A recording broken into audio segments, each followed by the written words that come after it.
Hello বন্ধুরা, তোমরা সবাই কেমন আছো? আশা করি ভালো আছো, সুস্থ আছো। তো আমিও ভালো আছি।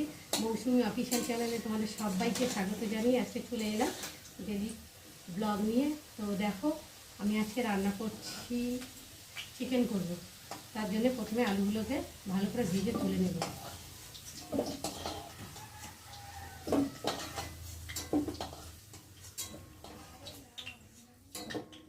আলুগুলো দেখো লাল লাল করে ভেজে তুলে নিয়েছি।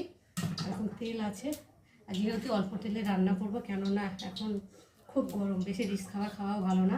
হালকা মশলা দিয়ে আমি বানাবো। তেজপাতা দিলাম, খুব একটা রিস্ক করবো না।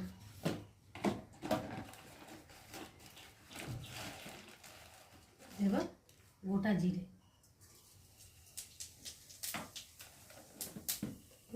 গোটা জিরে দিলেও হয়, লবঙ্গ, এলাচ, দারচিনি এগুলো দিলে হয়। তো আমি গরম মশলাটা দিলাম না, মানে গোটা জিরেটা দিলাম। জিরেটা ভাজা ভাজা হয়ে গেছে। এখন আমি এই যে কেটে রাখা পেঁয়াজগুলোকে দিয়ে ভালো করে ভেজে নেব।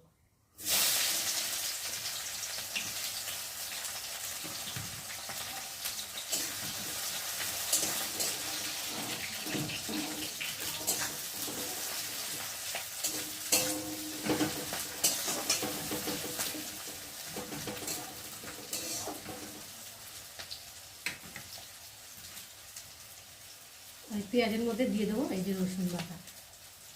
পেঁয়াজের সাথে রসুনটাও ভাজা ভাজা হয়ে যাবে, নাহলে কাঁচা একটা গন্ধ বেরোবে রসুনে। পেঁয়াজ আর রসুনটা একটু লাল লাল করে ভেজে নেবে। ততক্ষণ ওদিকে ভাজা হতে থাকুক। আর আজকে আমাদের রান্না হবে কুমড়ো, আলু, পটল, বেগুন সব কিছু সবজি দিয়ে একটা নিরামিষ তরকারি। আর এখানটা রয়েছে এই যে উচ্ছে আলু ভাজা হবে।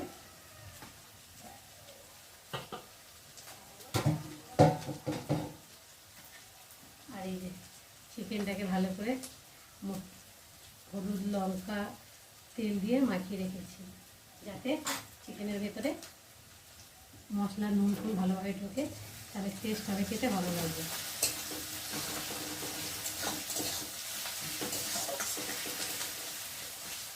এবার রসুনটা পেঁয়াজটা ভাজা ভাজা হয়ে গেছে।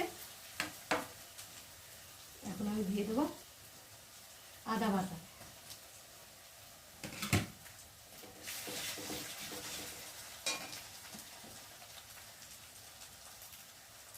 অল্প করে হলুদ গুঁড়ো দেবো, যেহেতু চিকেনের সাথে হলুদ গুঁড়ো মাখিয়ে রেখেছি। আর দেবো অল্প লঙ্কা গুঁড়ো, লঙ্কা গুঁড়ো মাখিয়ে রেখেছি, যেহেতু অল্প অল্প করে দিলাম।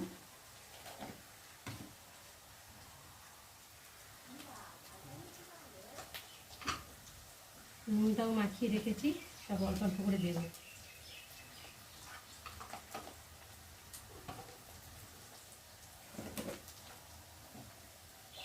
সব দেবো জিরের গুঁড়ো,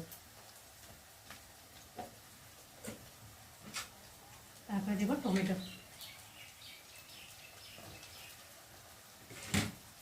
দিয়ে মশলাটাকে ভালো করে ভেজে নেব।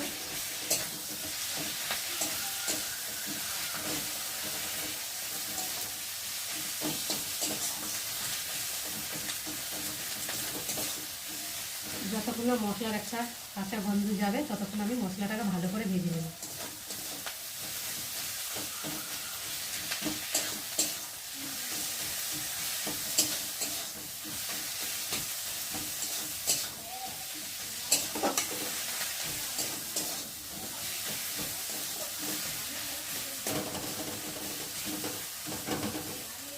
মশলাটা ভালোভাবে ভাজা হয়ে গেছে। আর এখন এই যে মাখিয়ে রাখা চিকেনটাকে দিয়ে ভালো করে কষিয়ে নেব।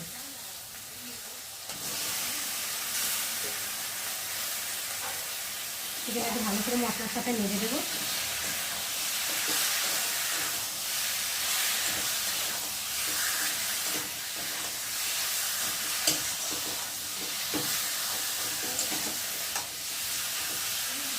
তো দেখো ভালোভাবে মশলার সাথে চিকেনটাকে কষিয়ে নিয়েছি। আর এখন ঢাকা দিয়ে ভালো করে কষিয়ে নেব। যত চিকেন কষাবে তত টেস্ট লাগবে খেতে। তো বন্ধুরা চলো এবার ঢাকাটাকে খুলে নেড়ে দেবো।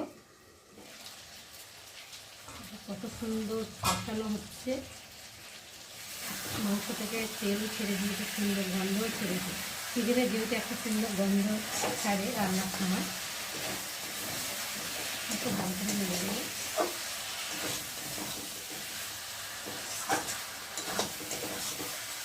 এখন কষিয়ে নিয়েছি, আর এখন এই যে ভেজে রাখা আলুগুলোকে দিয়ে আর একটু কষিয়ে নেবে। চিকেনের সাথে আলুগুলোকে একটু ভালো করে কষিয়ে নেবে।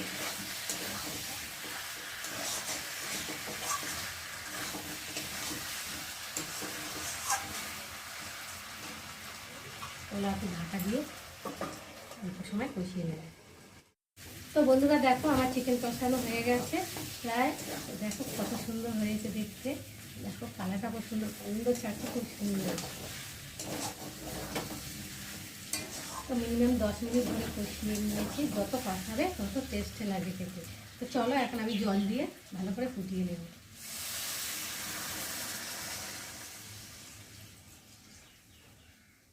গরমের সময় তো একটু পাতলা পাতলা ঝোল খেতে ভালো লাগে। আমার চিকেনে তো পাতলা ঝোল খেতে ভালো লাগে, মানে কষা কষা তো অতটা আমার ভালো লাগে না।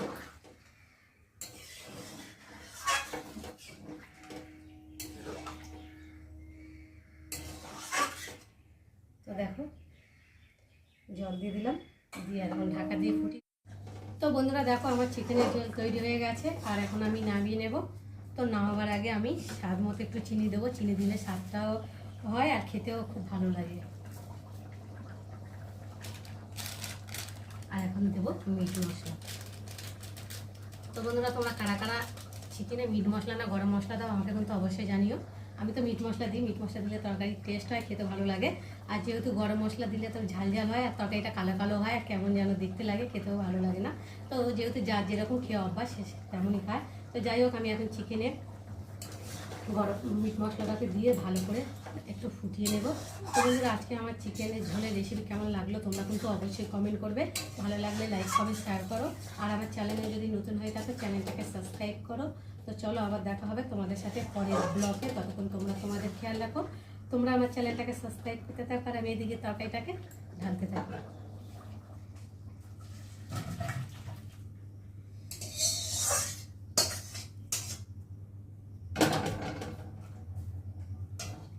তো দেখো